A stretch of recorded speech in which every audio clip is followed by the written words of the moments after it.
Fait que pour des conférences, pour des gens qui sont comme toi, qui sont quand même motivés dans la vie, c'est sûr que tu te demandes tout le temps, est-ce que c'est aussi bon que la dernière? Est-ce que c'est ça? Faut laisser aller des fois. Ben, c'est ça. Il faut que tu trouves l'équilibre. Tu sais, il faut que cette affaire-là qui te drive, il faut que tu gardes ça en vie parce que c'est ça qui fait que tu performes.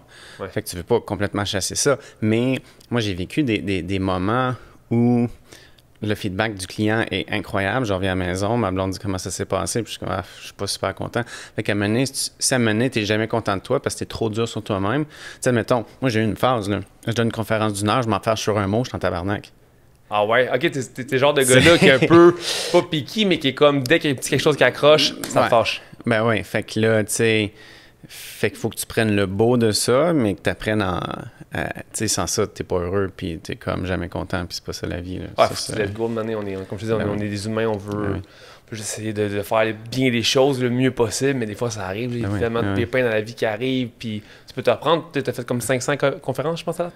Et plus? Écoute, j'ai aucune idée, mais ça fait... C'est ce que j'ai lu. J'ai lu 500 conférences. Ben, c'est plus que... C'est sûr, j'approche le 1000, là. Wow. Ça fait 10-15 ans que je fais ça. Ça fait 9 ans que je fais uniquement ça. J'ai eu plusieurs années à plus de 100, tu sais, fait que ça... Ouais, ça... C'est complètement fou, ça. Ça te dérange si on regarde ça, Sébastien? Parce que je trouve que ce serait un bon intro. On enregistre, là? Ben là, oui. Parfait. Moi, je trouve ça excellent comme intro. Des fois, ça arrive, on dirait que ça part tout seul. Genre cool. ça. Sébastien Stasseville, merci d'être là. Pour que les gens qui comprennent un petit peu qui tu es un conférencier, je vais te noter sur le côté. Qu'est-ce que tu as fait? Tu as fait beaucoup de choses qui m'impressionnent. Puis, depuis peut-être 2 semaines, depuis que je sais que tu viens, j'ai un couple de clients qui s'entendent avec moi, Sébastien et Jean-Luc, qu'on salue. C'est rendu quasiment un running gag. On parle de toi comme quasiment à chaque séance parce que je t'explique, je leur ai dit que tu venais, puis j'explique un peu ce que tu as fait à travers les traversées de Canada, la course, des choses comme ça. Puis depuis ce moment-là, à chaque fois qu'on parle, mettons, d'un truc d'Olympique ou peu importe, je dis tout le temps, mais qui aurait fait mieux? Puis ils font comme notre chum Sébastien Stasseville. Fait que c'est rendu comme un running gag que t'es rendu comme une légende dans le gym. No pressure. Voilà. Non, aucune pression aussi.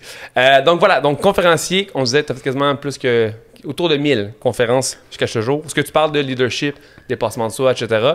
T'as fait aussi, justement, t'as atteint l'Everest.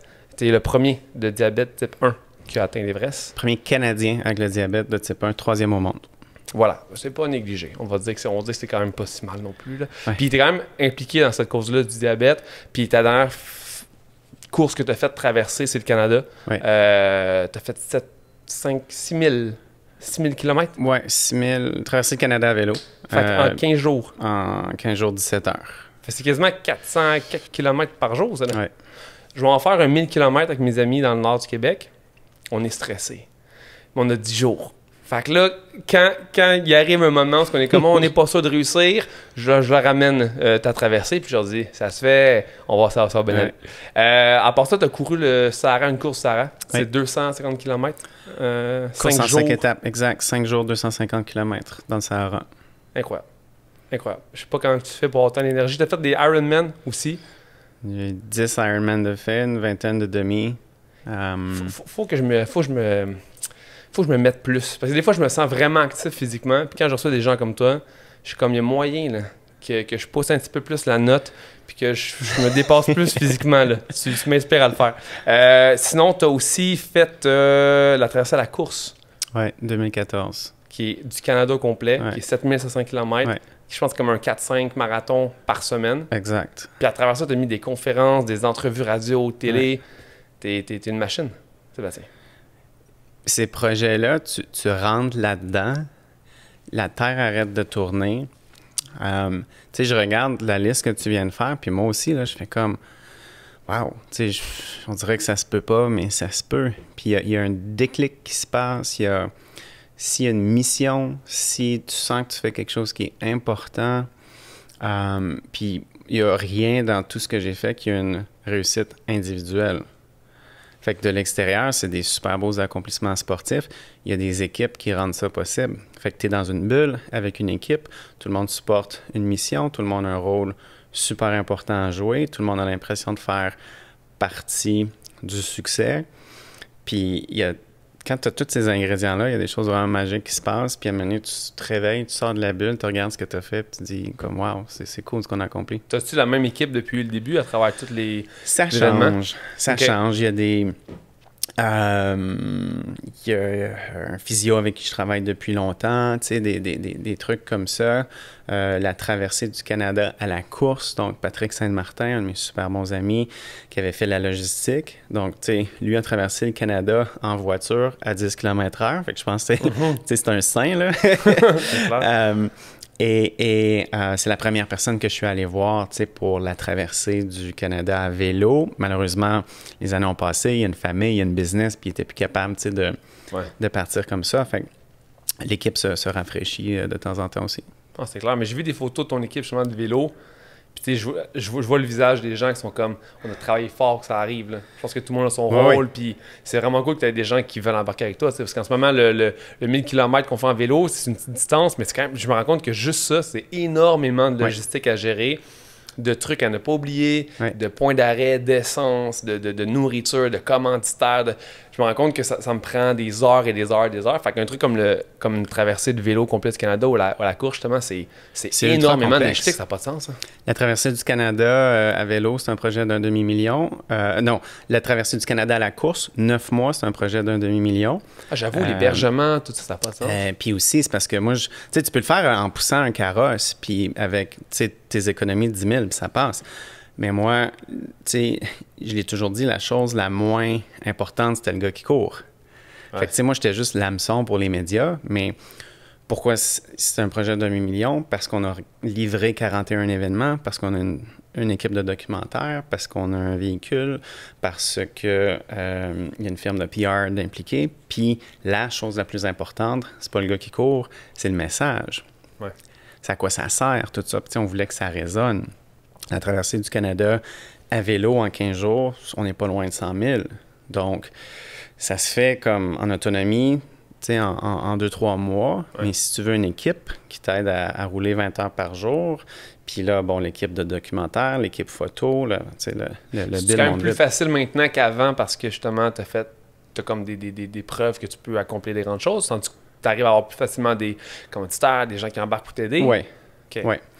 Autant du point de vue de la performance sportive, là, qu'il y a comme pas une garantie que ça va fonctionner, mais tu sais, j'ai un CV qui montre que je suis capable d'organiser ces projets-là. Puis moi, ce que j'aime, c'est tu sais, les gens voient l'acte sportif, puis ils font « wow », tu sais, 400 km par jour, c'est impressionnant. Mais ça, c'est la pointe de l'iceberg, c'est 5% du projet, parce que nous, ça fait 1 an qu'on est là-dessus. Puis moi, moi, je suis un bâtisseur. Donc, aller chercher les commanditaires, puis bâtir une campagne, puis les convaincre que le message est important, puis comment ça va les aider, eux.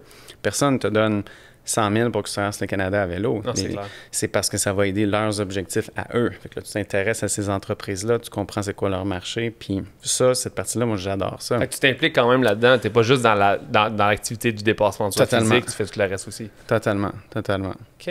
Je veux qu'on parle de la traversée en premier. Ouais. D'habitude, je fais le parcours, le background, le CV de la personne, mais là, vu que je vais faire 1 000 km de vélo, puis vu que c'est récent, je veux qu'on en parle. Puis question classique là, du genre, d'où t'es venue l'idée ou le pourquoi que tu as voulu faire traverser en vélo. Là, je t'ai voulu battre le record du monde.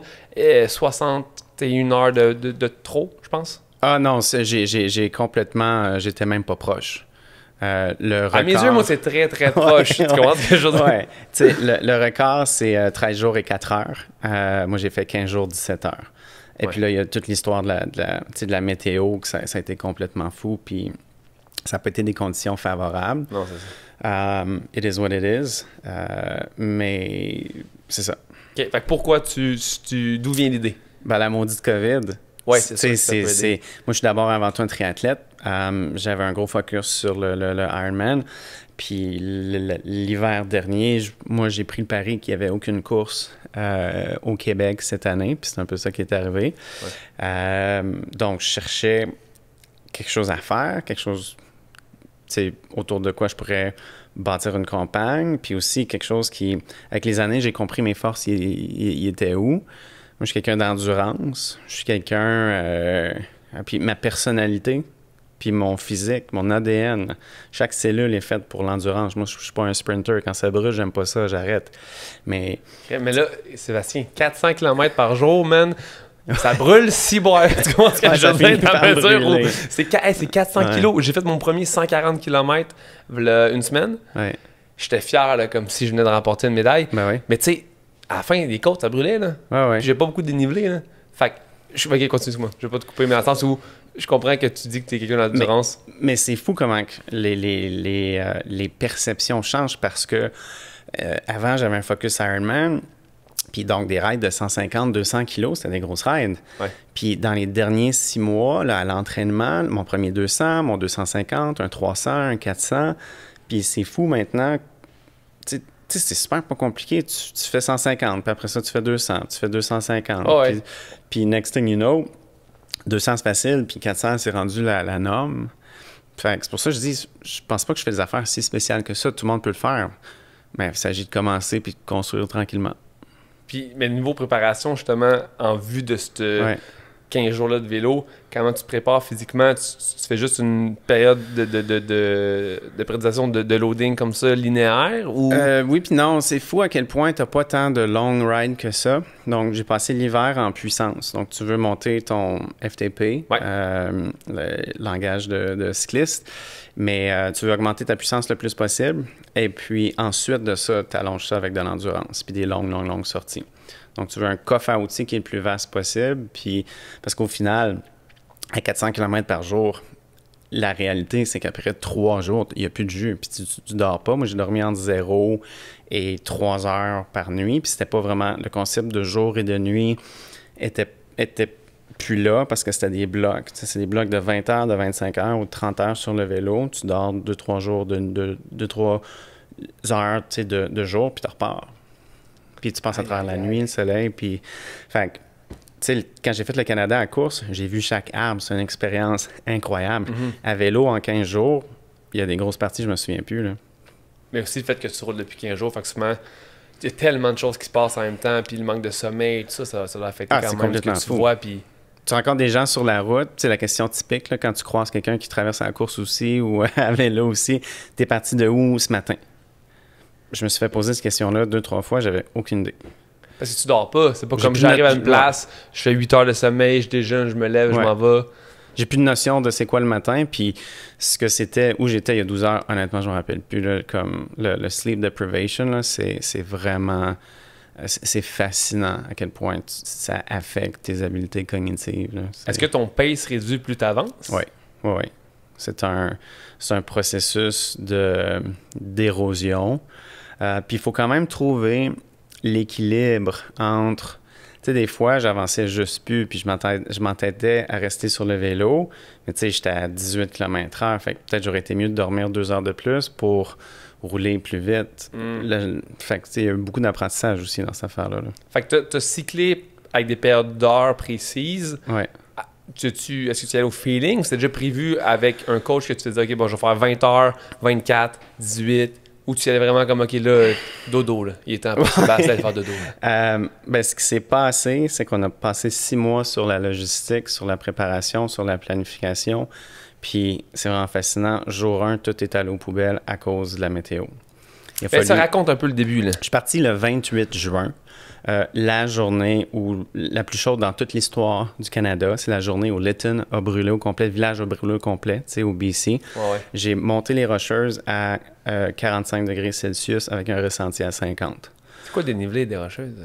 Et je passe par la Coquihalla Highway, la route 5, fait que c'est les grosses montées de la traversée, tu sais, ils sont là. Okay. Puis c'est jour 1-2, fait que t'es plus frais, fait qu'en théorie, ça se passe bien. Mais c'est passé d'une stratégie où l'équipe de support, je devais les rencontrer à peu près aux 2 heures, faire un transfert de bouteille ultra rapide. C'est eux qui tiennent la bouteille, moi je débarque même pas. Puis on est passé de ça à un scénario où ça a failli finir à l'hôpital. À toutes les 5 km, il fallait qu'ils me glacent, qu'ils me vident de l'eau froide dessus. Puis cette journée-là, j'ai fait seulement 360 kilos, en guillemets. Puis pas loin du, tu sais, le heat stroke, quasiment crise cardiaque. Tu sais, c'est comme... Ça a failli mal finir, cette journée-là. Puis partir une journée plus tard, la logistique, tu pouvais pas. C'est ça. Avec le recul, c'est sûr qu'il aurait fallu retarder peut-être même une semaine. Mais...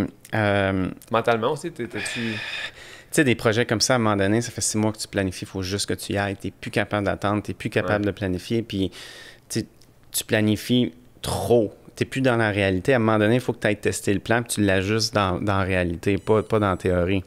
On l'avait calé. Fait que j'ai voulu partir. Il y a aussi la réalité que c'est 2 semaines plus des journées avant le départ puis l'arrivée. Fait que tu as des gens extraordinaires, des amis extraordinaires qui donnent 3 semaines de leur vie, qui ont pris des vacances pour ça. Ah ouais, j'avoue. Il n'y a plus de flexibilité là. Il y a une location de roulotte.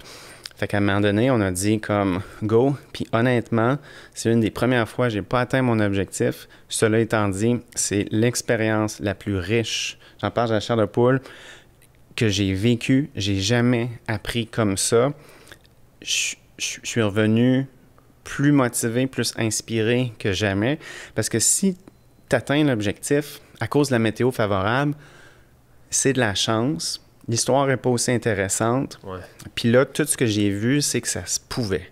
Je l'ai pas eu, mais tu sais, c'est comme...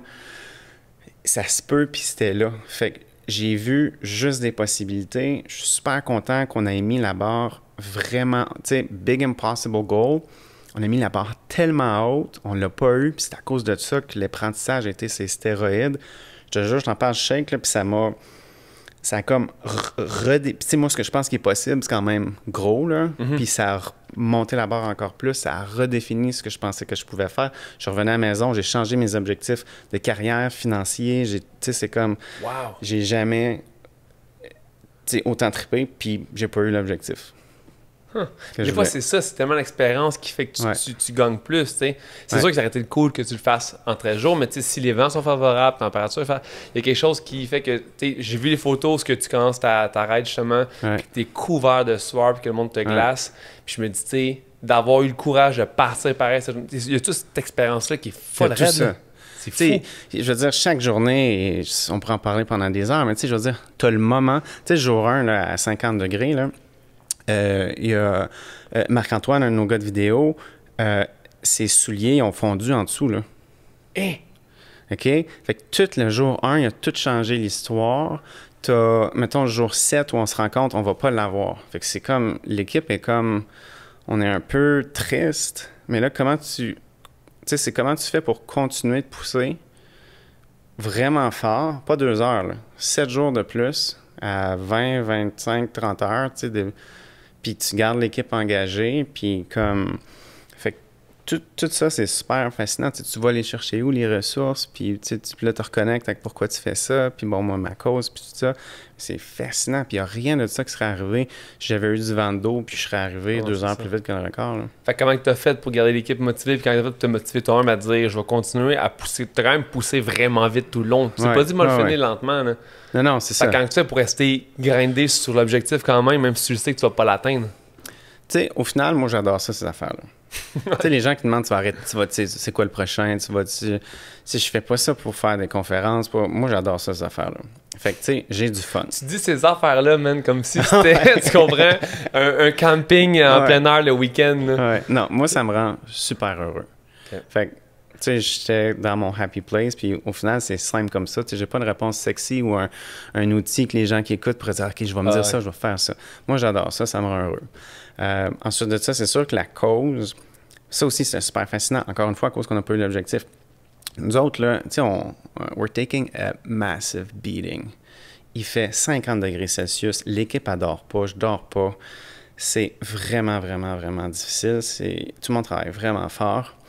Puis on est comme un peu abattu à un moment donné. C'est difficile. Puis on regarde sur les réseaux sociaux, puis ça a été un cadeau. Parce que, tu sais, si t'as pas d'adversité, il n'y a pas d'histoire. Personne ne regarde un film avec pas d'adversité. Non. Tu sais, t'as comme un film, c'est pas compliqué. Les structures sont toutes identiques. C'est le héros est présenté, mais là, il est imparfait, puis il y a quelque chose qu'il faut qu'il apprenne ou qu'il change, mais il veut pas. Puis après ça, il y a une quête qui est proposée, puis là, il décide d'embarquer dedans, puis après ça, il y a plein d'obstacles, puis finalement, ben, tu sais, ça finit. Fait que toute l'adversité qu'on a rencontrée, c'est ça que les gens veulent voir. Les gens ne veulent pas te voir traverser avec le sourire. Ils veulent que ça soit tough. Là. Fait que ça a créé plein d'engagements sur les réseaux sociaux. Ça a créé une histoire. Puis maintenant, on s'est rendu compte, OK, nous autres, on rush, on est triste. Ben après, on est triste, pas vraiment. Tu sais, c'est difficile. Mais sur les réseaux sociaux, c'est tout positif. Fait que là, il y avait comme 2 histoires complètement différentes en parallèle. Puis là, l'histoire, c'était tellement trippant et inspirant sur les réseaux sociaux. Puis tu sais, c'est des jeunes qui vivent avec le même diabète que moi, puis c'est des familles qui disent « Hey, on utilise ces produits-là que tu utilises. » Puis parce que c'est une campagne pour les technologies que j'utilise aujourd'hui, donc la pompe insuline, la lecture de glucose en continu, c'est pas couvert de la même façon partout, donc c'est pas... Fait qu'il y avait une histoire tellement hot qui se passait en parallèle, puis j'étais comme... Moi, je veux vivre dans cette histoire-là. Là. Ouais. Fait qu'on a comme sauté là-dedans, puis on s'est dit, l'objectif maintenant, c'est plus la vitesse. Mais, tu sais, moi, perso, j'ai dit, je vais y aller aussi fort que je peux, je veux être fier de moi à la fin. Ouais. Puis dans mes objectifs, tu sais, j'ai mes objectifs sur mon bureau, puis un de mes objectifs personnels, c'était, je veux être fier d'une de mes courses cette année. Peu importe le temps. Donc là, j'étais comme, OK, ça, je veux le faire. Puis l'objectif de l'équipe, c'est devenu impact. Fait que comment qu'on fait pour avoir le plus d'impact possible sur le plus de gens possible à travers ce qu'on est en train de faire en équipe. Puis ça a tenu l'équipe en vie. C'est clair. Mais tu sais, en bout de ligne, n'importe qui je veux te dire que tu as traversé le Canada en 15 jours, vont faire c'est incroyable. Eux, record par record, tu sais, c'est à travers toutes les, justement, la canicule que tu as eue, tout ça, c'est ça qui marque les gens. C'est pas tant le record en tant que tel. Juste de faire le Canada en vélo, c'est incroyable. Fait que pour des jeunes qui ont le diabète de type 1, c'est sûr que c'est inspirant d'avoir quelqu'un qui réussit à avoir une vie plaisante, d'activité physique, de dépassement incroyable. C'est quand même un signe d'encouragement pour eux, tu sais. Oui. Puis je suis super fier de moi. Puis je suis comme 2 jours off du record, mais 15 jours, 17, tu sais, c'est vraiment pas gênant. Je suis super fier de moi. C'est une grosse performance. Mais c'est très mature, ça, d'être capable de voir qu'il y a quasiment plus de positif de ne pas avoir réussi que de réussir. Il faut le vivre. Puis c'est ça. Puis c'est pour ça que c'est important. Mon message, c'est beaucoup ça, comme faites des choses difficiles. Ouais. Puis arrête de penser, ça va-tu marcher ou ça va pas marcher. Fais des choses difficiles. C'est vraiment riche.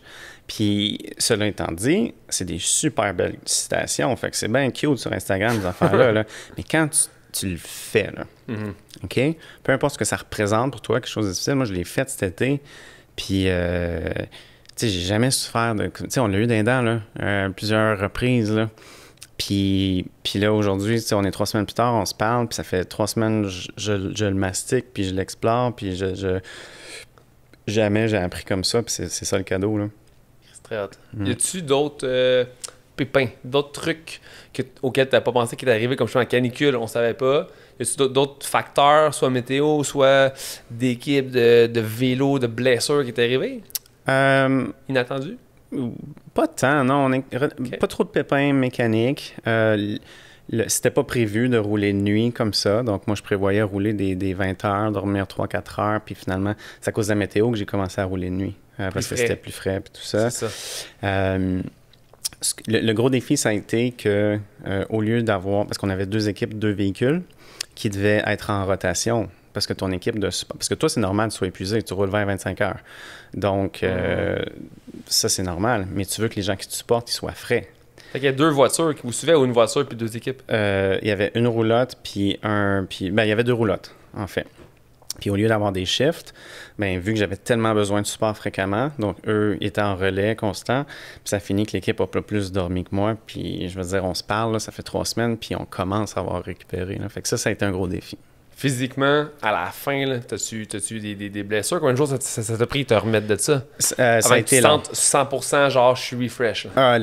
Jamais je pensais que le corps allait être autant brisé que ça. Okay. Les gens pensaient que je dormais comme un bébé la première semaine. La première semaine, écoute, les 10 derniers jours du vélo, pendant la traversée, je dormais, mettons, des 2 heures, je prenais plus de douche. Je m'étendais en habit de vélo, puis quand je me levais, je me lavais vite à la lingette parce que pendant le sommeil, c'était les sueurs, là, mais détrempé. Le corps est plein de toxiques, taux de cortisol dans le plafond. Tu sais, ça va pas. Ouais. Les 7 premiers jours, au retour de la maison, j'ai lavé mon lit 2 ou 3 fois, complètement détrempé. Le matin, je dormais pas bien.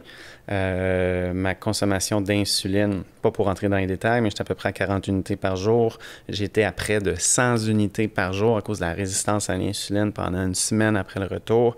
Ça a pris une semaine avant que je commence à bien aller. Mais à quel point le diabète, justement, affecte ta traversée de vélo affecte tes événements sportifs? C'est une couche de complexité énorme par-dessus quelque chose de déjà super complexe. Tu sais, c'est comme tu as 2 montagnes à grimper, tu as 2 pays à traverser. C'est comme la gestion de la glycémie quand tu es diabétique de type 1, donc vraiment différent du type 2. Dans la vie de tous les jours, c'est tough. Puis c'est un art, puis c'est super fragile, l'équilibre. Imagine quand tu fais des choses comme ça. Donc, moi, ça fait 20 ans que je suis diabétique. Faire du sport avec ça, c'est quasiment devenu une profession. Mais c'est des centaines d'heures d'essais, erreurs, de tests, de lecture, d'apprentissage, de blablabla. Puis au final, ça se peut, mais c'est vraiment du travail, puis c'est pas simple. Puis on est-tu assez bien entouré au Québec pour ça? On a-tu assez de connaissances? Est-ce qu'on peut avoir beaucoup d'informations facilement? Comment gérer ça pour les jeunes? Oui et non, dans le sens où il y a des médecins puis des infirmières en diabète qui sont spectaculaires. Bon, il y a plein de connaissances là. Moi, j'ai appris beaucoup d'autres athlètes. Donc, puis c'est beaucoup de laisser-erreur. Puis c'est pas de trouver ce qui fonctionne, c'est de grossir le coffre à outils le plus vite possible puis le plus gros possible. Parce que ce qui fonctionne, ça fonctionne juste une fois. Toutes les journées sont différentes. Donc, c'est pas de trouver ce qui marche, mais c'est vraiment de comprendre le plus possible chaque facteur qui a un impact sur ta glycémie, le voir comme une équation, pas comme une recette. Puis à tous les matins, tu regardes l'équation puis tu dis, OK, les variables aujourd'hui, c'est ça. Parce que si je vais courir 1 heure ou 5 heures, c'est pas la même stratégie, là. Ouais. Donc, puis pour arriver à s'adapter à chaque journée. Okay. Mais c'est tough. Si on parle de avant les conférences, hein, tu me dis que quasiment 9 ans, tu vis de ça. Qu'est-ce que tu faisais dans la vie? J'étais représentant pharmaceutique. OK. Dans le diabète. Donc, tu sais, ça faisait un peu partie de la mission. Je voulais être impliqué là-dedans. Je voulais faire quelque chose que j'aime, aider dans quelque chose qui était important pour moi. J'ai étudié en communication. J'étais pas bon dans les sports. Tu sais, le gars, tout le temps le dernier choisi dans l'équipe au primaire, là. Ça, c'était moi. J'ai fait le sport-études au secondaire. Pas parce que j'étais bon dans les sports, parce que j'avais des bonnes notes. J'ai joué au volleyball, j'ai benché 5 ans, là. J'ai pas touché à la balle souvent. Là. Mais ce qui se passe, je pense, au primaire, secondaire, c'est des sports d'équipe. Ouais. Donc, moi, c'était pas ma force. J'ai découvert, moi, fin de vingtaine, début trentaine, je suis fait pour l'endurance. Quand je dors, ma fréquence cardiaque, on est en bas de 40 solide. Là, on est low 30. Pour moi, zone 3, c'est à 115-120 battements minute. Moi, j'étais en zone 3. Je pense que ma fréquence cardiaque maximale était à 145-150. Toutes mes Ironman sont faites à 110-115. Puis c'est des Ironman de 10 heures, 10 heures et demie. Fait que c'est pas si pire. Vous avez vu, ça, c'est une chose importante, je pense que les gens doivent comprendre.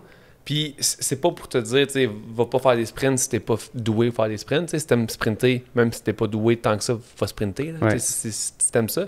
Mais ça reste que les gens doivent comprendre à quel point ils ont du potentiel en eux. Puis découvrir quelles sont tes forces, tes faiblesses. T'sais, souvent, les gens vont commencer à aimer quelque chose quand ils savent qu'ils deviennent vraiment bons rapidement. T'sais. Fait que ce soit au gym ou peu importe, j'ai des clients qui sont déjà prédestinés à être vraiment forts, à avoir une bonne proprioception, à être agile. Fait que tu sais, je découvre ça rapidement chez eux, puis je leur pousse, puis je leur mets encore plus d'intensité là-dedans, parce que je sais qu'ils développent ça, puis ils font comme, OK, je pensais jamais être aussi fort là-dedans, tu sais. Puis je pense que de savoir un peu ton rythme cardiaque, d'essayer des différents sports, différents trucs qui peuvent te dépasser physiquement, faire en sorte que tu as trouvé quelque chose dans lequel tu es doué, parce que tout le monde est doué dans quelque chose. On est tous d'une façon, d'un ADN, d'un corps humain capable d'être vraiment bon dans une sphère d'entraînement ou de sport ou peu importe. Puis c'est magnifique ce que tu dis, puis c'est ça un bon leader, là, c'est de rendre les gens meilleurs qu'ils pensent qu'ils peuvent être, puis si tu es capable comme entraîneur de voir leur force c'est ça, puis ça c'est magique. Quand tu vois leur force avant qu'eux y la voient, puis tu leur fais découvrir, puis là comme ils se mettent à triper sur quelque chose, ça doit être vraiment cool. Ça me rend très heureux de pouvoir transmettre ça à mes clients, c'est l'affaire la plus belle que je peux vivre au monde. Puis fait que là, c'est quand est-ce que tu te dis je commence à faire des Ironman, Est-ce que déjà à ce moment-là, le 9-10 ans, tu commençais à faire beaucoup de sport ou non? Moi, tu sais, quand j'étais jeune, j'ai grandi dans un petit village, puis je voulais voir le monde, je voulais voyager. Puis tu sais, pour moi, voyager, c'était aller le plus loin possible. Tu sais, c'était pas aller à Toronto, là. Fait que, tu sais, mes premiers voyages, en début de vingtaine, même peut-être 19 ans, je suis allé en Asie parce que c'était la place la plus loin que je pouvais aller. Okay. J'ai toujours eu une fascination, tu sais, pour l'Everest. Puis c'était au-delà de l'Everest, c'était ça avait l'air tellement difficile, ça avait l'air de l'affaire la plus difficile. Puis c'était ça qui était fascinant. J'avais comme compris, non, c'est pas juste grimper, là, c'est la préparation avant. Puis tu sais, l'Everest, t'es parti de la maison 3 mois, c'est une ascension de 2 mois. Tu sais, fait que c'est pas juste l'Everest, c'est le package au complet que je trouvais fascinant. Fait que son premier défi, challenge.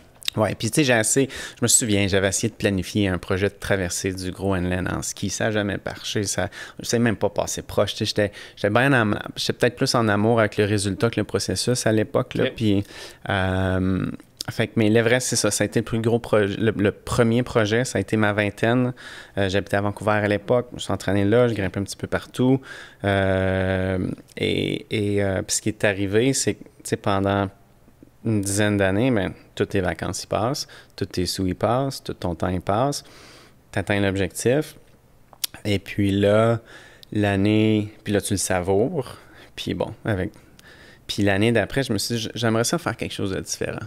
Puis essayer quelque chose. J'ai jamais regrimpé après l'Everest, puis je me présente zéro comme un alpiniste maintenant, là. Je l'ai été pendant 10 ans, mais ça fait 10 ans là, que je n'ai pas fait. Donc, c'est vraiment par accident. J'ai un ami qui dit hey, on fait un Ironman, on va être plusieurs, on va s'entraîner ensemble, puis tout ça. Puis je disais, alright, on va faire ça cette année. Puis là, je suis tombé vraiment amoureux de ça. T'as pas fait un bébé triathlon avant? T'avais pas d'essayer un petit. Mon premier, j'avais jamais fait un 5 ou un 10 km. Tu sais, à Québec, Montréal, ces affaires-là, il y en a plein. Ma première course à vie, ça a été Ironman Arizona. Ça, tu mets la barre, là. Premier mont, Everest. Non, Everest, il y en a eu vraiment plusieurs avant. Mais Ironman, ouais. Puis quand ça a été le premier Ironman, t'as-tu bien performé? Ben, c'est ton premier, fait que c'est le plus fun, c'est magique. Puis tu sais que tu finisses ça en 11h ou en 14h, c'est comme, t'es content. Juste de finir. Ben oui. C'est 3,5 km de nage. 3,8 la nage, 180 en vélo, puis un marathon complet après. 17 heures maximum pour compléter ça. Ah, je sais pas qu'il y avait un temps maximum. Ouais, après tu finis en 17 heures et 1 seconde, t'es disqualifié, ton temps compte pas. Peu importe c'est où. Peu importe c'est où. Y a-tu des Ironman qu'il y a des dénivelés, mettons, à la course ou? Oui, tous les parcours sont différents. Ouais. Donc, Arizona, Floride, c'est des parcours très, très plats, très rapides.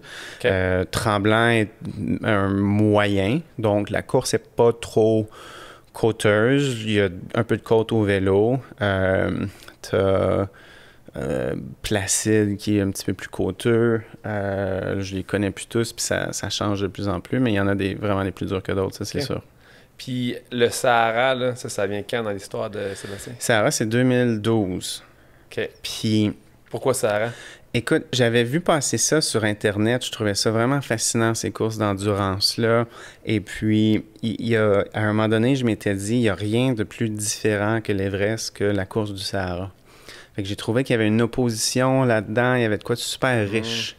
À aller, premièrement, essayer quelque chose que je connaissais pas. Tu sais, j'étais pas un coureur d'endurance. J'étais pas entraîné pour ça au moment où je me suis inscrit. Puis après ça, ben, tu t'entraînes pour ça, puis ça se fait. Là. Mon message est super... Tu sais, c'est pas sexy. Là, c'est comme, tu t'inscris, puis après tu le fais. Puis c'est pas parfait, mais tu l'as fait. Je pense que de t'inscrire, c'est le step, tu sais. De dire, on y va. Puis le 1000 km de vélo que je fais avec mes amis, je me rends... C'est un mot qui est fou, mais je pense qu'ils ont voulu attendre de plus en plus avant de faire le lancement. Parce que pour eux, c'était comme, OK, on lance, c'est officiel. Ouais. Le fait de lancer une campagne, de signer, je m'inscris, un truc, de le sortir en plus public, aujourd'hui avec les réseaux sociaux, on dirait que c'est comme, OK, là, je suis obligé. Ça te met dans une position de, c'était pas certain, là, je suis obligé. Ouais. Fait que là, ils font du vélo, là, ils se donnent. Je pense que ça aide. Il faut que les gens comprennent tout ce que tu as à faire. S'il va t'inscrire en ligne sur quelque chose, fais juste, mets-toi un objectif, écris-le sur papier, note-le, mets-le sur ton frigo, fais ce que tu veux, mais note-le quelque part, puis mets-le out there pour que ce soit vraiment réel, tangible, tu sais. Ben oui. C'est comme, parce que c'est un ancre. Tu sais, un ancre, là, c'est pour arrêter le bateau là, puis ça bouge plus, là. Mais quand tu t'inscris comme ça, là, c'est un ancre dans le futur. Fait que ça t'aspire vers quelque chose de bien, quelque chose que tu n'as pas encore fait, puis tu sais, fait que ça, j'aime, c'est la clé, là. Comment ça s'est passé, la course Sahara? Super bien. Je m'étais bien entraîné, puis encore là, j'étais en train de découvrir que c'était dans mes forces, ces affaires-là. J'avais une habilité naturelle. Donc, je m'étais bien préparé. Puis ce que j'aime beaucoup de ces trucs-là, il y a tout l'aspect logistique aussi. Tu peux être le meilleur athlète au monde, mais si ta logistique est pas bonne, si, bon, tout ça. Fait que cette préparation-là, c'est bien passé. Je pense que j'avais fini à peu près 22e sur 140 athlètes. Puis, tu sais, il y a des gens en forme qui se présentent là. Fait que, c'était quand même bien. Mais encore une fois, c'était l'expérience qui comptait, là. Oui. Tu sais, parce que ce qui est cool, c'est que, je me souviens, là, c'est une course en autonomie. Tu traînes ta bouffe. Oui, tout sauf l'eau. Ça, parce que là, j'ai le Sahara, mon chum, c'est ça. Mon eau, là, ouais. C'est limité. Là. Ouais. Fait que, tu sais, j'ai brûlé 70 litres d'eau là, en une semaine. Fait que tu as un point de ravitaillement à tous les 10 km, mais tout le reste, ton snack, ton équipement, non seulement tu le fournis, mais tu le transportes. Fait que lundi matin, quand la course commence, tu as un sac qui pèse 20-25 livres sur les épaules.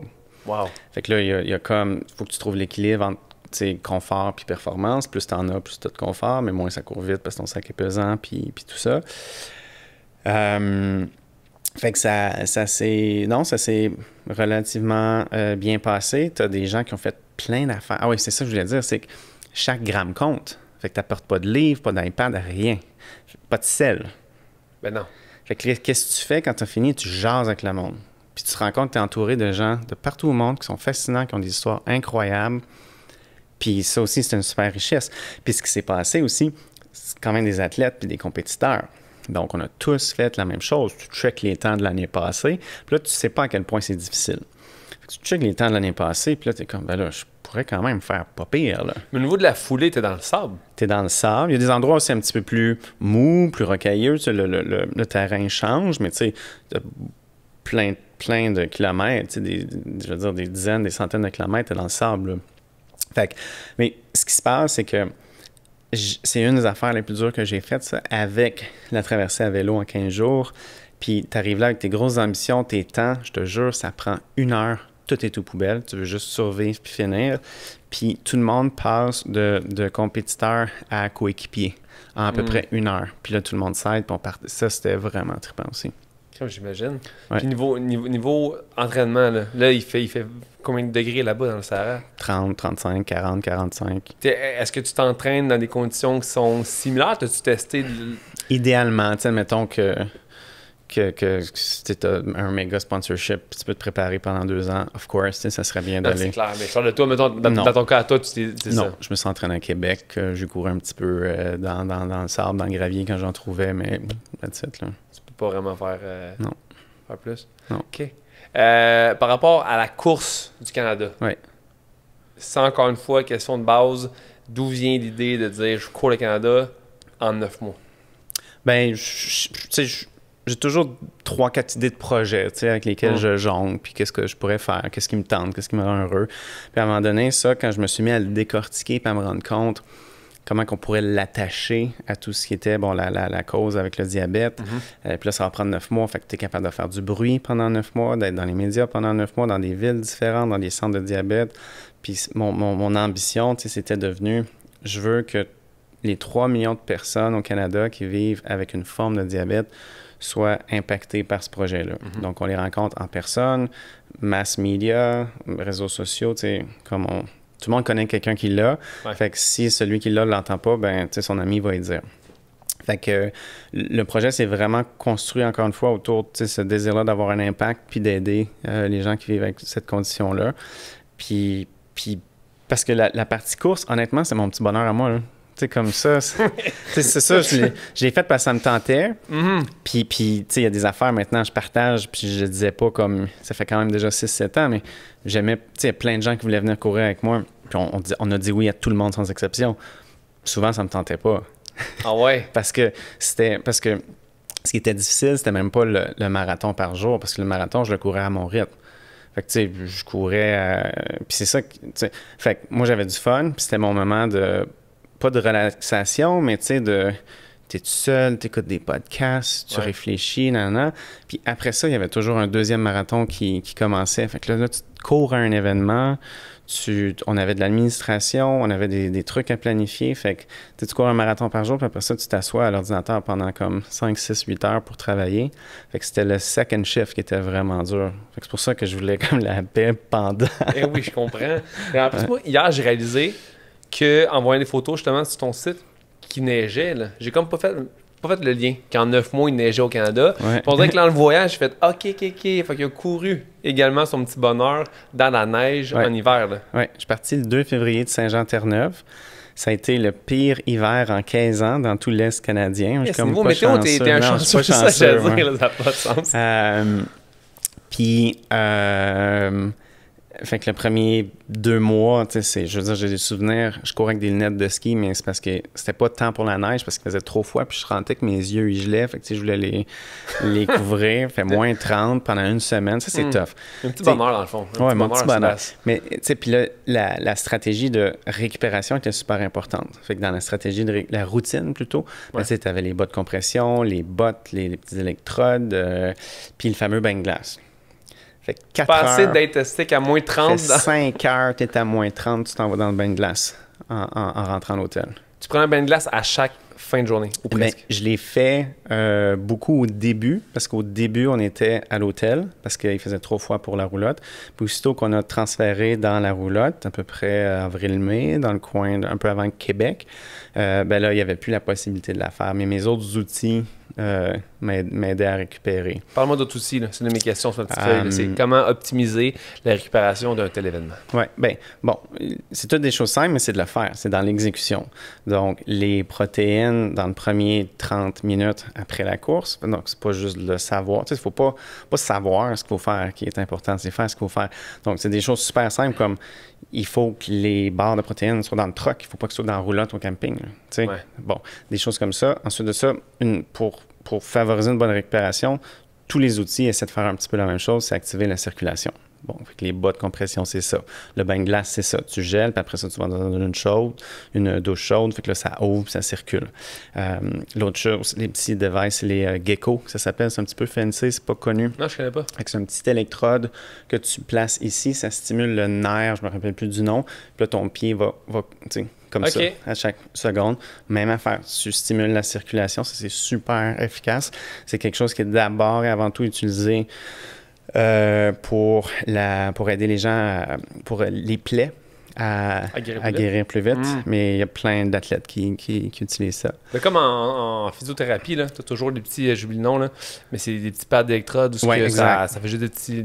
Souvent que ça génère une contraction différente vu la course. Mais... Oui, fait qu'il y avait ça. Puis aussi, sur l'histoire de la neige, bon, départ hivernal, à un moment, parce que tu cours pendant 9 mois, fait que il y a des jours, il y a plein de journées, même de semaines, je me rappelle plus de rien, c'est juste un peu flou, là, puis en plus, ça fait 7 ans. Ouais. Mais jamais je vais oublier là, le jour où il a reneigé, en octobre, 8 mois plus tard. Puis c'était pas une tempête, c'était juste cute, là. Puis là, t'as ton... Puis c'est pas de la neige, c'est un message. Tu sais, c'est comme, t'as un petit flocon là, qui commence à tomber tranquillement, puis ils viennent voir, puis c'est comme... Ça fait longtemps qu'on est parti de la maison, ça fait longtemps que je cours. Puis là, c'était comme... C'était plein d'émotions, parce que là, l'arrivée s'en venait. Tu sais, j'étais capable de me dire, you know what, ça a fonctionné, cette affaire-là. Il m'en reste encore 1 mois, mais ça a fonctionné. Fait que t'as hâte d'arriver, t'as hâte de retourner à la maison, puis en même temps, tu veux comme... C'est ça l'affaire. Des fois, tu te dis, hey, ça va finir bientôt. Mais c'est ça, ça va finir bientôt. Ça va être fini. Ouais. Et tu veux que ça finisse, mais tu veux pas que ça finisse. Et c'est tout ça là, ce qui se passe. Mais ton retour à la fin, justement, là, tu finis tes 9 mois, tu arrives à la maison. Est-ce que c'est vraiment dur de rester immobile? Est-ce que tu te fais, thank God, je suis rendu? La seule fois que ça a été difficile, là, c'est cette fois-ci, il y a 3 semaines. Ah ouais? Ça, c'est plus court comme événement. Je me suis dit peut-être qu'à vivre 9 mois dans le fait d'être tout le temps en mouvement, de continuellement voir des nouveaux paysages, de rencontrer des nouvelles personnes, ça va être plus dur qu'un 15 jours. La mission était tellement forte, les autres projets, puis elle l'était encore aujourd'hui, mais il y a une grosse différence, je vais l'expliquer. Mais la traversée du Canada à la course, j'avais hâte d'arrêter de courir, j'avais hâte de revenir à la maison. J'avais hâte de travailler sur mon livre. J'avais hâte de faire qu'est-ce que j'ai appris puis comment on va le partager, comment on va rendre ça aux autres, utile aux autres. J'avais hâte à la suite. Puis la file d'arrivée, c'était pas la fin. C'était la fin de quelque chose, mais c'était le début d'autre chose. Fait que j'étais super à l'aise avec ça. Pas de blues du retour, pas de down, rien. Cette fois-ci, avec la traversée à vélo en 15 jours, toute l'équipe a eu genre un sevrage. C'était autant psychologique que physique. mais je suis revenu. On a vécu quelque chose, là. Tu sais, c'est tellement intense. Ouais. Pas 6 heures par jour, 24 heures sur 24. Nos corps étaient brisés, nos cerveaux étaient sur high alert. Puis, je suis revenu chez nous, il était à peu près 8 heures le soir. On a vidé la roulotte, le garage débordait. Le lendemain matin, puis là, je suis fatigué, là. Le lendemain, j'ai pas arrêté une seconde. J'ai nettoyé, j'ai classé, j'ai roulé. Puis là, je m'observe, là. Puis tu sais, comme là, je vois ma blonde qui regardait tout ça de loin. Puis là, comme, ça fait 3 semaines que je suis parti. Puis ça fait 6 mois que je suis comme marié avec le projet. Fait que là, comme, ça serait bon que tu prennes soin de ta blonde, là. Ben oui. Puis je la voyais, puis je la revois, là. Je vois le vidéo, puis j'étais trop nono pour arrêter. Puis, tu sais, elle roule un peu les yeux, mais tu sais, elle me connaît, puis elle dit, bon, je laisse aller. Mais j'étais gossant. Puis j'étais pas capable d'arrêter. Puis c'était un sevrage, là. Puis tous les boys qui étaient sur le voyage ont tous un peu vécu la même affaire. La semaine du retour, ils étaient au fond. Puis ça a pris, je me suis inscrit à une grosse course 2 jours plus tard. Mon coach n'était pas content.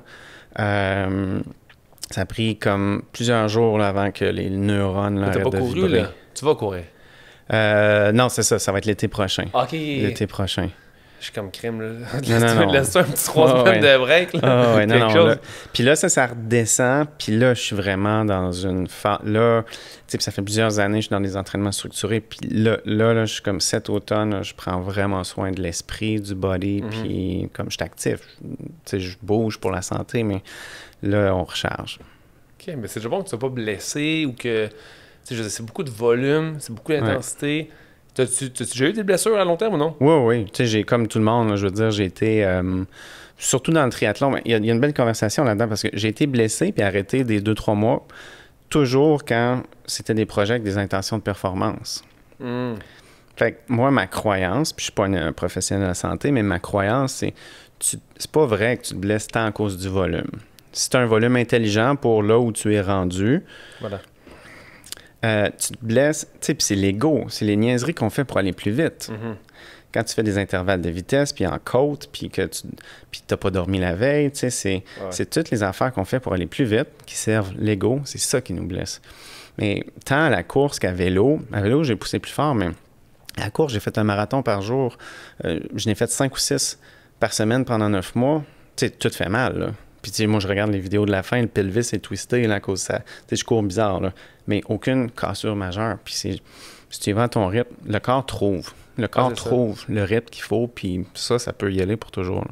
Mais là, à travers la course du Canada, tu dis que l'hiver, au début, c'était tough à cause ta rétine peut geler. Déjà là, c'est un bon step de difficile.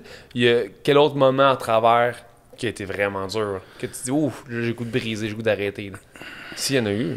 Oui, il y en a eu dans tout ce que j'ai fait. Je veux dire, cet été, il y avait des moments, les derniers matins, là, la hanche droite, ça bloquait. J'ai 100 mètres de fait, ça pédale pas, il faut que j'arrête pour étirer.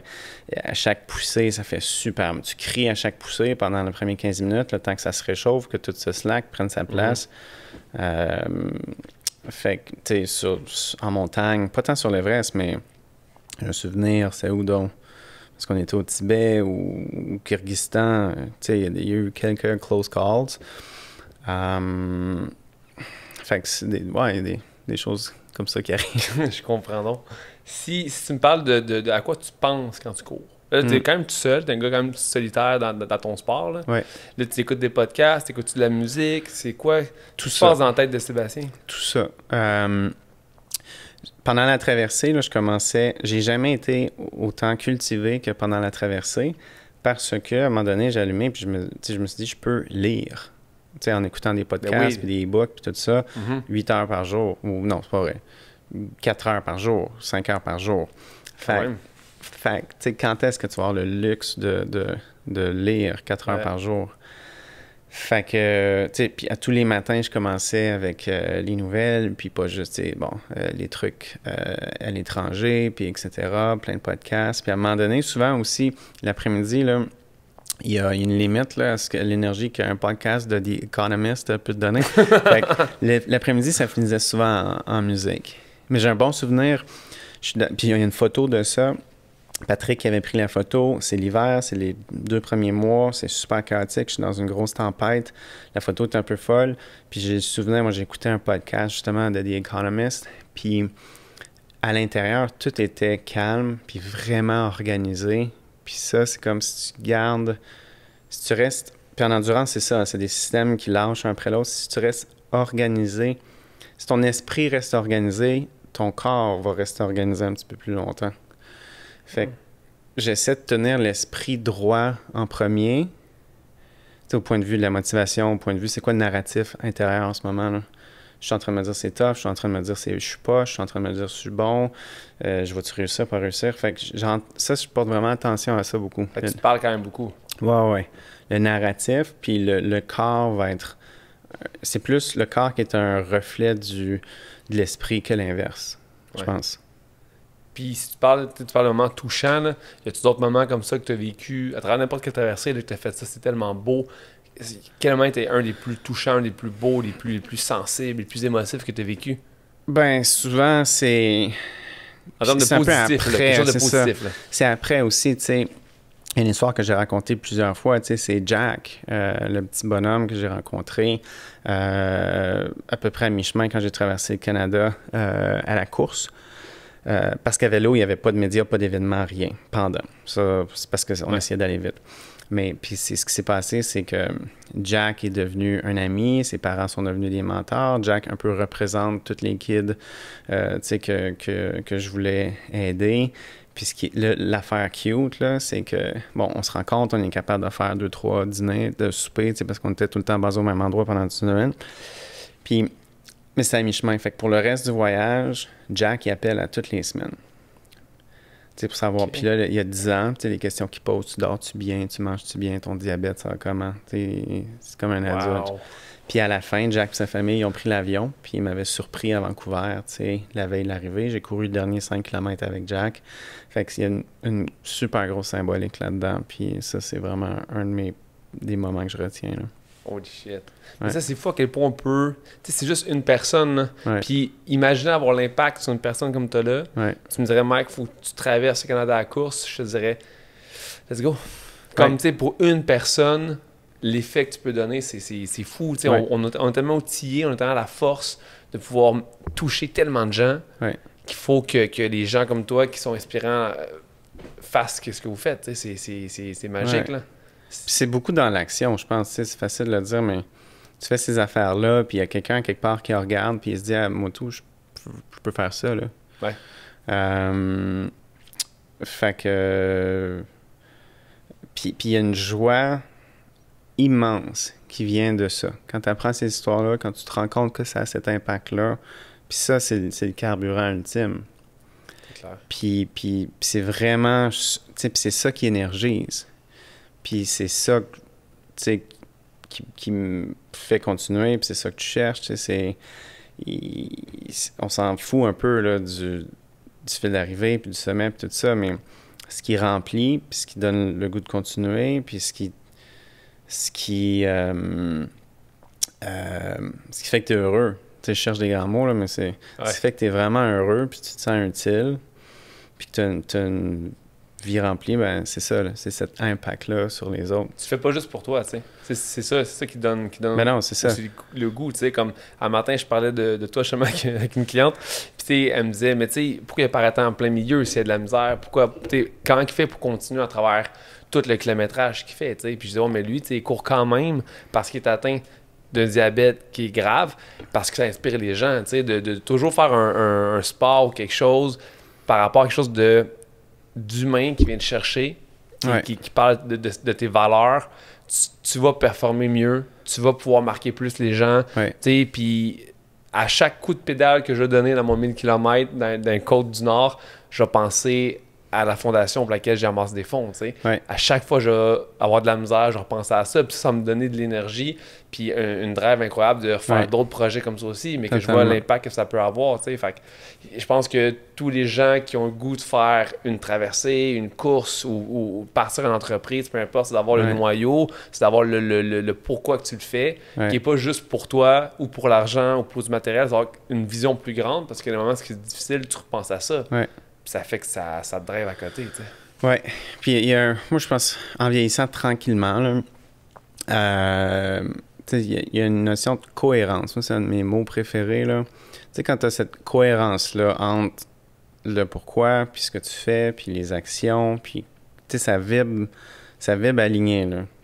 Ça devient super puissant, puis c'est là que tu arrêtes de te chercher ou de pas être sûr, ou, tu sais, d'être distrait par des tentations ou whatever, comme, tu es juste aligné, là.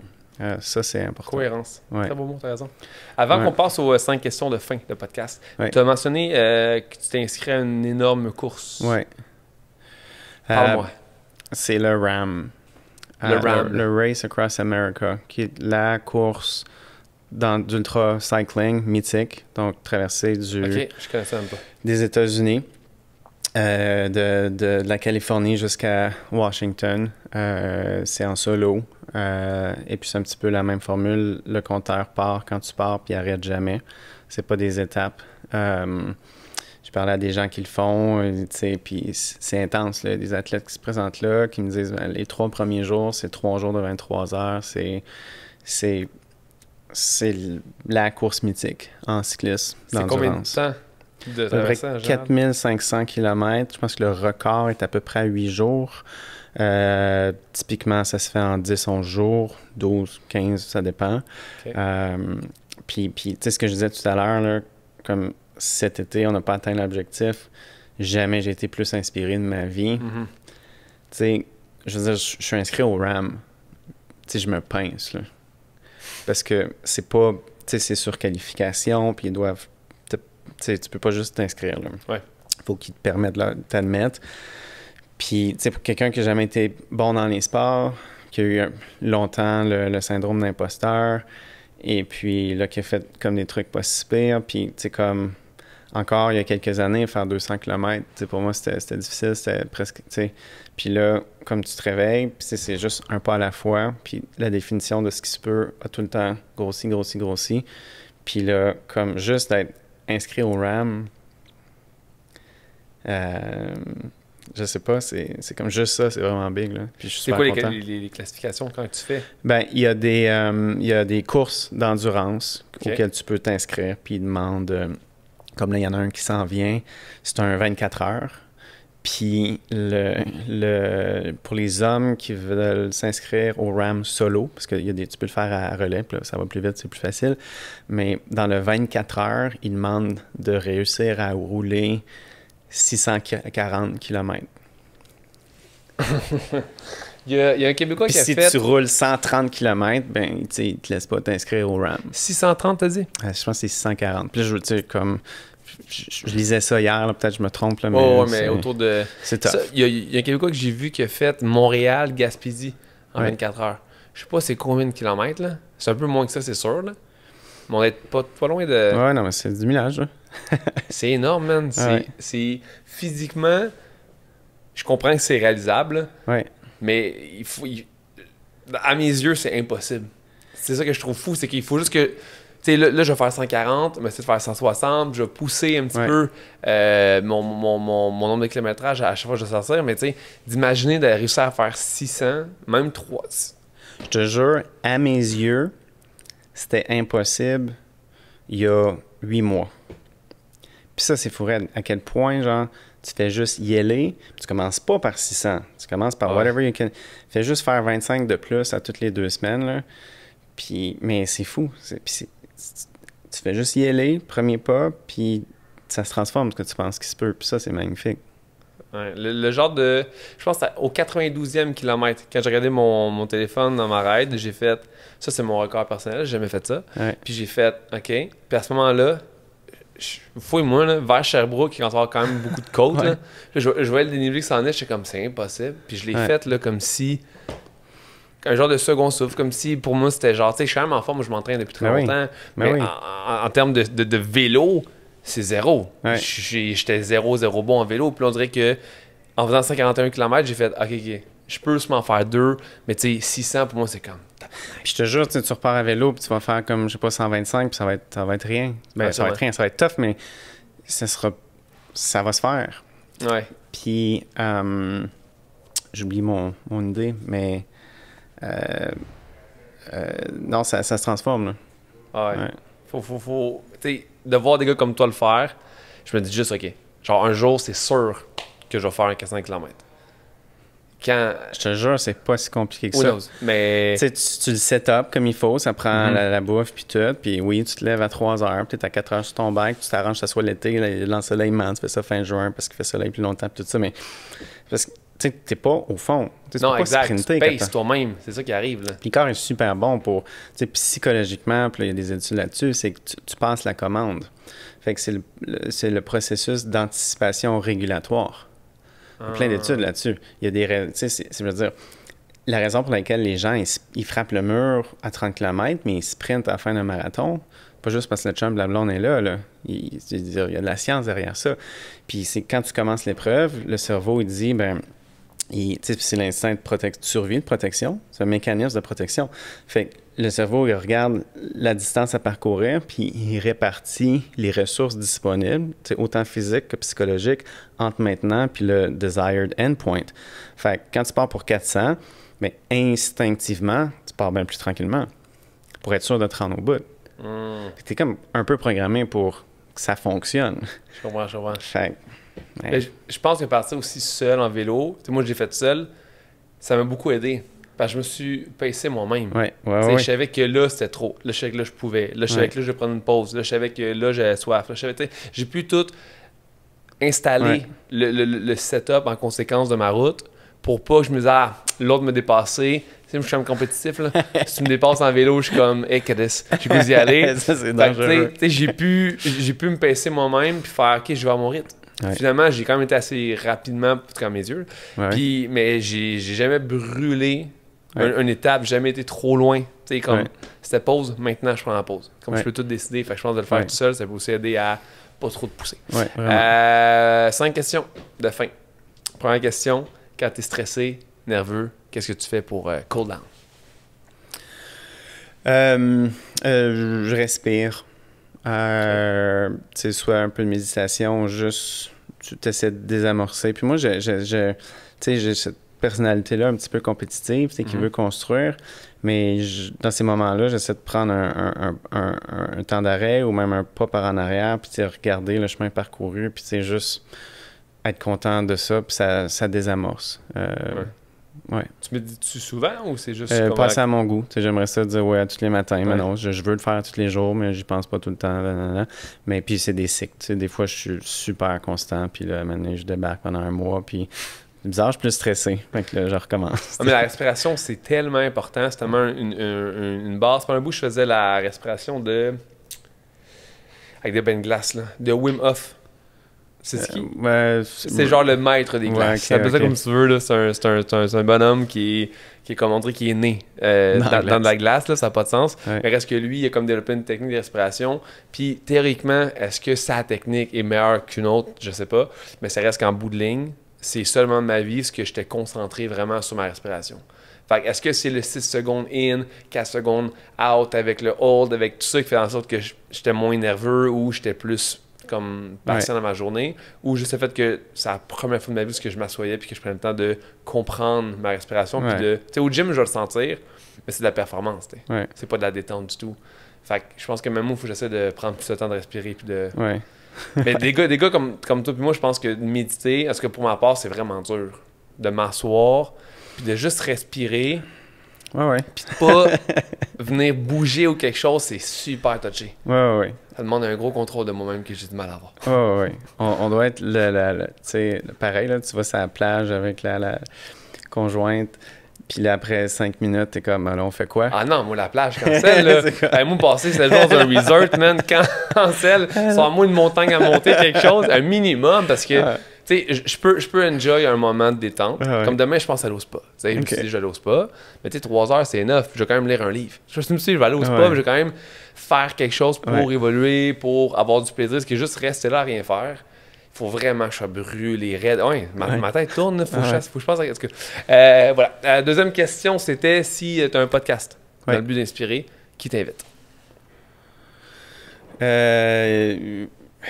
Ça peut être quelqu'un décédé. Moi, je suis un grand fan de Ayrton Senna. Je sais pas c'est qui. Un conducteur de Formule 1 décédé. Quand moi j'écoutais la Formule 1 quand j'étais tout petit, avant qu'il y ait beaucoup d'engouement pour ça au Québec. Et puis c'était quelqu'un de magnifique, de super, qui avait une conviction, qui méritait de gagner, qui était dédié, qui avait une vie intérieure, je pense, super forte, qui a fait beaucoup de bien, puis qui avait, qui poussait tout le temps fort. Il y a plusieurs beaux documentaires sur lui, puis j'aimerais beaucoup ça jaser. Je vais aller lire sur ce monsieur. Ouais. Niveau lecture, film, as-tu un livre préféré, un film préféré ou qui t'a marqué? Je lis, j'ai de la misère à finir des livres. Mon rapport avec la lecture, c'est pas finir le livre, c'est je lis pour me détendre ou pour apprendre quelque chose. Okay. Fait que j'ai comme... Pas de roman, mettons. Non, pas de roman. En ce moment, je suis en train de lire un livre, ça s'appelle La deuxième montagne. Super intéressant. Fait que c'est un peu l'histoire. C'est une belle parabole. C'est ta première montagne. C'est toutes les affaires que tu es supposé de faire. Là, faire des soirs, une bonne job hors de la maison. Puis à un moment donné, il y a la deuxième montagne. Là, tu te mets à chercher du sens. Puis à vouloir faire plus. Puis entre deux montagnes, il y a une vallée. Donc, wow. Des fois, tu tombes dedans. Des fois, des fois c'est un processus douloureux, là, cette quête de sens-là. Puis qui arrive après, des fois, une tragédie ou une rupture. Ou blablabla. Fait que là, je lis ça. Le livre de Chris Hadfield que j'adore, L'astronaute, je suis en train de lire ça. Fait que, lecture, j'aime bien. OK, cool. Bonheur sur une toile. Tu peins ça, qu'est-ce qu'on voit sur la toile? Ah, c'est une bonne question. Famille, amis. Écoute, c'est... Ouais. Tes amis sont-tu un peu comme toi dans l'activité physique, dans le dépassement, ou c'est des gens intellectuels? Je dis pas que les gens intellectuels sont... Je veux dire, c'est fucking con. Dans le sens, ce que je veux dire, dans le sens, est-ce que tes amis sont plus artistiques? Est-ce que tu arrives à faire beaucoup de sport puis d'activités avec tes amis? Plus ou moins. Plus ou moins. J'ai différentes talles. OK. Fait que j'ai une talle avec qui je bois de la bière. Fait qu'eux sont pas... Puis je pense qu'on a tous un peu ça. Les amis qui font beaucoup de sport. Je suis super occupé. Ouais. J'ai peu de temps. Comme mon inner, tu sais, mon cercle, là, ça, c'est super précieux. Puis il y a de la réflexion qui va à ce niveau-là. Tu sais, quelle influence que je choisis, avec qui je veux, tu sais, puis il faut que ça attire par en haut. Ça, c'est certain. C'est clair. Es-tu quelqu'un qui en demande beaucoup à tes amis, à tes proches? Zéro. OK. Zéro. Non. Mais est-ce que tu t'attends à ce que tes amis soient... T'sais, moi, j'ai un peu ce côté-là de je suis très performant, je réalise beaucoup de choses, que ça fonctionne ou non, je suis bâti beaucoup de choses, puis je m'implique dans vraiment beaucoup de trucs. Puis quand je m'implique, si je te dis on embarque dans un projet, être all-in dans le projet comme tu n'as jamais vu quelqu'un all-in. Là. Même si ce que je fais, je suis pas tant doué, moi, tout te donner ce que je peux, tu sais. Fait que des fois, je m'attends à ce que mes amis aient la même énergie, la même force. Puis ça, c'est un peu malsain parce que j'en demande tellement que c'est pas parce que moi, je suis comme ça que eux... c'est ça. Chaque relation, je pense, a son... pas utilité, mais je veux dire, t'apportes quelque chose. Puis je pense qu'on a tous eu l'expérience. On a tous déjà eu un ou une super bon ami, mais fait que tu vas habiter avec, puis c'est désastreux. Ou un super bon ami avec qui tu veux voyager, mais finalement c'est désastreux. Ou un super bon ami avec qui tu veux partir une business, mais finalement c'est désastreux. Ça vient, tu sais, un peu, t'apprends à connaître... tu sais, avant, t'apprends à connaître les autres. Juste à connaître soi-même, c'est difficile. Tu sais, fait on a du travail à faire, puis t'apprends à connaître les autres, puis aussi un peu à laisser aller. Fait que, tu sais, c'est ça, il y a des amis dont je veux pas, tu sais, exiger qu'ils soient performants, puis tout, parce que la relation est pas là, puis c'est bien correct, là. Ouais. C'est mon je sais aller un petit peu. Je suis même avec tout le monde, pas mal autour de moi, là. Mais je vais être super honnête avec toi, si c'est une relation soit d'affaires, ou c'est une relation, c'est une équipe que je bâtis pour un des projets, je suis super, vraiment exigeant. Je pense pas que exigeant, ça veut dire que c'est difficile de travailler avec toi, mais d'un point de vue de leadership, je pense que j'ai vraiment un leadership plus par l'action. Puis il y a, tu sais, je veux dire, la traversée à vélo, la première journée, tu sais, quand j'ai tout donné, tu sais, comme, il y avait quasiment un message. Moi, je voulais que day one, l'équipe comprenne qu'il n'y a rien d'autre que your best effort qui est acceptable ici. Puis je cherchais comme un peu moyen d'envoyer le message, puis ça, c'était comme vraiment pas in my face, mais c'est comme si l'univers avait fait « All right, je vais te donner un stage pour ton message. » Mais tu sais, c'est la première journée à 50 degrés Celsius, 350 km dans les Rocheuses, 360, j'ai jamais souffert de ma vie de même. C'est la journée la plus tough de ma carrière. Leadership par l'action. Très beau, ça. Mais si tu veux que ton équipe soit engagée, là, comme tu as beau leur dire 10 000 fois, s'ils te voient le faire, s'ils te voient vider tes tripes sur le plancher, ils vont faire pareil. Cette journée-là, j'ai vraiment de la gratitude, ça a été tough, mais ça a élevé la game de tout le monde. Parce qu'au final, c'était pas tous des athlètes, l'équipe de support, ne comprenait pas tout ce qui allait se passer. Puis il y avait peut-être certains qui pensaient, c'est un peu des vacances, je donne un Gatorade aux 2 heures, puis ça finit là. Puis ils ont comme fait, oh shit, comme ça, c'est débile, là. On va vivre quelque chose de débile. Puis je suis super content de ça, que cette journée-là ait été comme ça, parce que le message est passé. Puis tu vois, un autre des super beaux moments, ça a été le lendemain. Puis c'est l'équipe il y avait une autre situation qui s'est présentée. C'est vraiment l'équipe qui s'est comme ramassé ensemble, puis qui a dit « Seb, on va tout faire pour être là. » Puis là j'ai vraiment, avec jour 1, jour 2, là, j'ai senti, là, on a une équipe forte. Là, comme tout le monde est rassemblé autour d'une mission, tout le monde va se donner à 10 millions de %, puis j'étais vraiment confiant après ces 2 journées-là. Wow! Très beau comme histoire. Si on parle de dans la question qui était... J'ai eu des frissons quand tu as parlé de l'histoire des leadership, là, ça va me chercher tellement fort. Quand on parle de 60 secondes, voilà, pour parler à la Terre entière. Quel message, qu'est-ce que tu veux dire à tout le monde si toute la planète t'écoute en ce moment-là, live? Qu'est-ce qu'on entend de Sébastien Sasseville? Ben, tu sais, mon message, c'est vraiment un premier pas, puis commencer, puis that's it. Fait que là, il reste 55 secondes. Il reste 59, je dirais. Ouais, tu sais, il est super simple, mon message. Il est pas sexy, mais il fonctionne. Tu sais, c'est big impossible goal, un premier pas, puis un pas à la fois. Mais tu sais, c'est pas sexy, mais ça marche. C'est tout ça, mon parcours. Ouais.